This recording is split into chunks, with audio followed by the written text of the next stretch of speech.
Hi friends, welcome to my channel. ನಾನು ನಿಮ್ಮ ಪ್ರೇಮ. Tailoring ಯಾವ ಥರ ಮಾಡೋದು ತುಂಬ ಈಸಿಯಾಗಿ, ತುಂಬ ಸ್ಲೀವ್ಲೆಸ್ ಬ್ಲೌಸು ಬೇಗ ಅರ್ಥ ಆಗೋ ರೀತಿಯಲ್ಲಿ ಹೇಳ್ಕೊಡ್ತಾಯಿದ್ದೀನಿ. ಸಿಂಪಲ್ಲಾಗಿ ನೋಡಿ ಯಾವ ಥರ ಮಾಡ್ತಾಯಿದ್ದೀನಿ ಅಂತ. ಈಗ ಒಂದು ಬ್ಲೌಸ್ ಪೀಸ್ ತಗೊಂಡು ಫೋಲ್ಡ್ ಮಾಡ್ಕೊತಾ ಇದ್ದೀನಿ. ಡಬಲ್ ಫೋಲ್ಡಿಂಗ್ ಆಗ್ತಾಯಿದ್ದೀನಿ. ಈಗ ಸ್ಲೀವ್ಲೆಸ್ ಬ್ಲೌಸು ಹೊಸದಾಗಿ ಕಲಿಯೋರಿಗೆ ಸ್ಟಾರ್ಟಿಂಗಿಂದ ಹೇಳ್ಕೊಡೋಣ ಅಂತ ಮಾಡ್ತಾಯಿದ್ದೀನಿ. ಅರ್ಥ ಆಗಬೇಕಲ್ವ ಅವರಿಗೆ, ಅದಕ್ಕೆ ಡಬಲ್ ಫೋಲ್ಡಿಂಗಲ್ಲಿ ಹಾಕ್ಕೊಂಡಿದ್ದೀನಿ. ಅಂದರೆ 4 ಫೋಲ್ಡಿಂಗ್ ಇದೆ. ಇದು ಈ ಥರ ಹಾಕ್ಕೊಂಡು ನಾನೀಗ ಮಾರ್ಕ್ ಮಾಡ್ಕೊಳ್ಳೋಣ ಅಂತ ಇದ್ದೀನಿ. ಈಗ ಸಿಂಪಲ್ಲಾಗಿ ನೋಡಿ ಯಾವ ಥರ ಇದೆ ಅಂತ. ತುಂಬ ಈಸಿಯಾಗಿ ಅರ್ಥ ಆಗೋ ಥರ ಹೇಳ್ಕೊಡ್ತಾ ಇದ್ದೀನಿ. ನಾನು ಇಲ್ಲಿ ಈಗ ಅಳತೆ ಮಾಡ್ಕೊಳ್ಳೋಣ. ಅಳತೆ ಬ್ಲೌಸು ಸಪ್ರೇಟಾಗಿದೆ, ಅದರಿಂದ ನೋಡಿಕೊಂಡು ಇದಕ್ಕೆ ಮಾಡ್ಕೋತಾ ಇದ್ದೀನಿ ನಾನು. ನಿಮಗೆ ಅದೇ ಥರನೂ ಬೇಕು ಅಂದ್ರೂ ಹೇಳ್ಕೊಡ್ತೀನಿ. ನೆಕ್ಸ್ಟ್ ಕಾಮೆಂಟ್ ಮಾಡಿರಿ. ನೋಡಿ ಇಲ್ಲಿ ನಾನು ಹೈಟ್ ಬಂದು 15 ತಗೊಂಡಿದ್ದೀನಿ.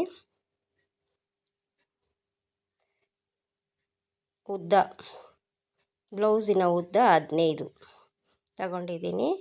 ಇಲ್ಲಿಂದ ನಾನು ನೆಕ್ಗೆ ಉದ್ದ, ನೆಕ್ ಫ್ರಂಟ್ ಮುಂಭಾಗದ್ದು ಉದ್ದ 6 ಇಕ್ಕೊತಾ ಇದ್ದೀನಿ.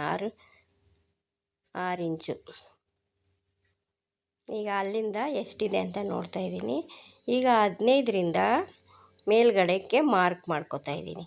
ಇದು ಫ್ರಂಟ್ ಅಲ್ವಾ, ಅದಕ್ಕೋಸ್ಕರ ಇಲ್ಲಿ 4ಕ್ಕೆ ಮಾರ್ಕ್ ಮಾಡ್ಕೊತಾ ಇದ್ದೀನಿ. 15ರಿಂದ ಮೇಲ್ಗಡೆಗೆ 4. ಈಗ ಅಗಲ ಬಂದು 12 ತಗೊತಾ ಇದ್ದೀನಿ. ನಾನಿಲ್ಲಿ 12 ಇಂಚ್ ಅಗಲ ತಗೊತಾ ಇದ್ದೀನಿ. ಸುತ್ತಳತೆ 12 ಇಂಚು. ನೋಡಿ ಇಲ್ಲಿ ನಮ್ಮ ಲೂನ ನೋಡಿ ಎಷ್ಟು ತೀಟೆ ಮಾಡ್ತಾಯಿದೆ. ಅದು ಬಂದು ತೀಟೆ ಮಾಡ್ತಾಯಿದೆ, ಮಾರ್ಕ್ ಮಾಡೋಕ್ಕೆ ಬಿಡ್ತಾ ಇಲ್ಲ. ಈಗ ಅಗಲ, ನೆಕ್ಕಿಂದು ಅಗಲ ಎಷ್ಟು ಅಂತ ನೋಡೋಣ. ಇದು ಬಂದು ತೀಟೆ ಜಾಸ್ತಿ, ಹೋಗೋದೇ ಇಲ್ಲ ಅಂತ ಇದೆ. ಎಷ್ಟು ಹಠ ಮಾಡ್ತಾಯಿದೆ, ಎಲ್ಲ ಹಾಳು ಮಾಡ್ತಾಯಿದೆ. ಇಲ್ಲಿ ಬಂದು 12 ಇಂಚು ಅಗಲ ತಗೊಂಡಿದ್ದೀನಲ್ವ, ಅದು ಒಂದು ಲೈನ್ ಮಾಡ್ಕೊಳ್ಳೋಣ. ಸ್ಟ್ರೈಟ್ ಲೈನ್ ಎಳ್ಕೊಂಡು ಈಗ ನೆಕ್ಕಿಂದು ಅಗಲ ಅದು ಬಂದು 2.5 ಇಂಚು. ಅಲ್ಲಿಂದ ಶೋಲ್ಡರ್ಗೆ 3 ಇಂಚ್ ತಗೊತಾ ಇದ್ದೀನಿ. ಈಗ ಇಲ್ಲಿನೂ 6 ಇಂಚ್ ಹತ್ರನೂ 2.5ಗೆ ಹಾಕ್ಕೊಂಡು ಇದು ಡ್ರಾ ಮಾಡ್ಕೊಂಬಿಡೋಣ. ನೆಕ್ಕಿನ ರೌಂಡ್ ಶೇಪ್ ಅಲ್ವಾ, ಅದಕ್ಕೆ ರೌಂಡ್ ಶೇಪ್ ತೆಗಿತಾ ಇದ್ದೀನಿ. ಈಗ ಅಲ್ಲಿಂದ ಸ್ಲೀವ್ಗೆ ಎಷ್ಟು ಬೇಕು ಅಂತ ಅಲ್ಲಿ 5ಕ್ಕೆ ಮಾರ್ಕ್ ಮಾಡಿಕೊಂಡೆ. ಈಗ ಅಲ್ಲಿ ಮಾರ್ಕ್ ಮಾಡ್ಕೊಳ್ಳೋಣ, ಅದು ಶೇಪ್ ಬರುತ್ತೆ ನೋಡಿ ಅಲ್ಲಿ. ಈಗ ಇಲ್ಲಿ 4ಕ್ಕೆ ಮಾರ್ಕ್ ಮಾಡ್ಕೊಂಡಿದ್ನಲ್ವ ಕೆಳಗಡೆ. ಈಗ ಅದು ಅಲ್ಲಿಂದ 15ಕ್ಕೆ ಮಾರ್ಕ್ ಮಾಡ್ಕೊಂಡಿದ್ನಲ್ವ, ಅಲ್ಲಿಂದ 15ರಿಂದ ಮೇಲೆ 3ಕ್ಕೆ ಮಾರ್ಕ್ ಮಾಡಿಕೊಂಡೆ. ಸ್ಲೀವ್ ಪಟ್ಟಿ ಇದು ಬರುತ್ತಲ್ಲ, ಫ್ರಂಟ್ ಪಟ್ಟಿ, ಅದಕ್ಕೆ ಬೆಲ್ಟ್ ಪಟ್ಟಿ. ಈಗ ಎಕ್ಸ್ಟ್ರಾ ಇದೆಯಲ್ಲ ಅದನ್ನು ತೆಗಿಯೋಣ. ಇದರಲ್ಲಿ ಎಕ್ಸ್ಟ್ರಾ ಸ್ವಲ್ಪ ಇದೆ, 15ಕ್ಕಿಂತ ಹೆಚ್ಚು. ಇದು ಫ್ರಂಟಲ್ಲಿ ಮಾತ್ರ ತೆಗಿತೀನಿ. ಬ್ಯಾಕಲ್ಲಿ ಫೋಲ್ಡ್ ಮಾಡಿ ಸ್ಟಿಚ್ ಮಾಡಬೇಕಲ್ವ, ಅದಕ್ಕೋಸ್ಕರ ಸಿಂಗಲಾಗಿ ಕಟ್ ಮಾಡೋಣ. 15ಕ್ಕೆ ಮೇಲೆ ಇರೋದು ನೋಡಿ. ಇದು ಬಾಯೇ ಇಡ್ತಾಯಿದೆ. ಇದರಲ್ಲಿ ಕಟ್ ಮಾಡಿಬಿಟ್ರೆ ಹೆಂಗೆ ನಾನು ನೋಡಿ. ಅದನ್ನು ಫೋಲ್ಡ್ ಮಾಡ್ಕೋಬೇಕು ಅಲ್ವಾ, ಅದಕ್ಕೆ ಬೇಕು ಎಕ್ಸ್ಟ್ರಾ. ಈಗ ಇದನ್ನು ಕಟ್ ಮಾಡ್ಕೊಳ್ಳೋಣ ಯಾವ ಥರ ಅಂತ. ಕಟ್ ಮಾಡೋಕ್ಕೆ ಬಿಡ್ತಾ ಇಲ್ಲ, ಹಂಗಂಗೆ ಬರ್ತಾ ಇದೆ. ನಂಗೆ ವೀಡಿಯೋ ಮಾಡೋಕ್ಕೂ ಬಿಡ್ತಾ ಇಲ್ಲ. ಇದು ತೀಟೆ ಜಾಸ್ತಿ ಮಾಡ್ತಾಯಿದೆ. ಸ್ಲೀವ್ ಮಾತ್ರ 2 ಒಂದೇ ಥರ ಕಟ್ ಮಾಡ್ಕೊತಾ ಇದ್ದೀನಿ. ಯಾಕಂದರೆ ಇದು ಸ್ಲೀವ್ಲೆಸ್ ಬ್ಲೌಸ್ ಆಗಿರೋದ್ರಿಂದ ಒಂದೇ ಶೇಪಿಂದ ಕಟ್ ಮಾಡ್ಕೊತೀನಿ.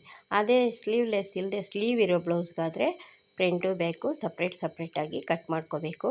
ನೋಡಿ ಈಗ ಕಟ್ ಮಾಡಿದ್ದೀನಿ, ಈ ಥರ ಆಗಿದೆ. ಇದು ಸ್ಲೀವ್ಲೆಸ್ ಬ್ಲೌಸ್ಗೆ ಈ ಥರ ಕಟ್ ಮಾಡ್ಕೊಂಡಿದ್ದೀನಿ. ಇದನ್ನು ಸ್ಟಿಚ್ ಮಾಡೋದಕ್ಕೆ ಅಂತ ನಾನು ನೆಕ್ಸ್ಟ್ ವೀಡಿಯೋದಲ್ಲಿ ತೋರಿಸ್ತೀನಿ. ಈಗ ಇನ್ನೂ ಒಂದು 3 ಬ್ಲೌಸ್ ಇದೆ ಸೇಮ್ ಅಳತೆ. ಅದಕ್ಕೆ ಯಾವ ಥರ ಕಟ್ ಮಾಡ್ಕೊತೀನಿ ಅಂತ ನೋಡಿ. ಎಲ್ಲ ಒಂದೇ ಲೆವೆಲ್ಗೆ ಹಾಕ್ಕೊಂಡು ಅದ್ರ ಮೇಲೆ ನಾವು ಈ ಕಟ್ ಮಾಡಿರೋ ಅಂಥ ಪೀಸಸ್ನ ನೀಟಾಗಿ ಜೋಡಿಸ್ಕೊಂಡು, ನೀಟಾಗಿ ಆದಮೇಲೆ ಮಾರ್ಕ್ ಮಾಡ್ದಂಗೆ ಕಟ್ ಮಾಡ್ಕೋಬೋದು. ಸಿಂಪಲ್ಲಾಗಿ ಆಗುತ್ತೆ. ಈ ಥರ ಕಟ್ ಮಾಡ್ಕೊಳ್ಳಿ. ಎಲ್ಲ ಪೀಸಸ್ನು ಇದೇ ಥರ ಕಟ್ ಮಾಡ್ಕೊಳ್ಳಿ, ಒಂದೇ ಈಕ್ವಲಾಗಿ ಬರುತ್ತೆ. ಯಾರೆಲ್ಲ ನನ್ನ ಚಾನಲ್ ನೋಡ್ತಾಯಿದ್ದೀರಾ ಪ್ಲೀಸ್ ಸಬ್ಸ್ಕ್ರೈಬ್ ಮಾಡ್ಕೊಳ್ಳಿ, ಶೇರ್ ಮಾಡಿ, ಲೈಕ್ ಮಾಡಿ.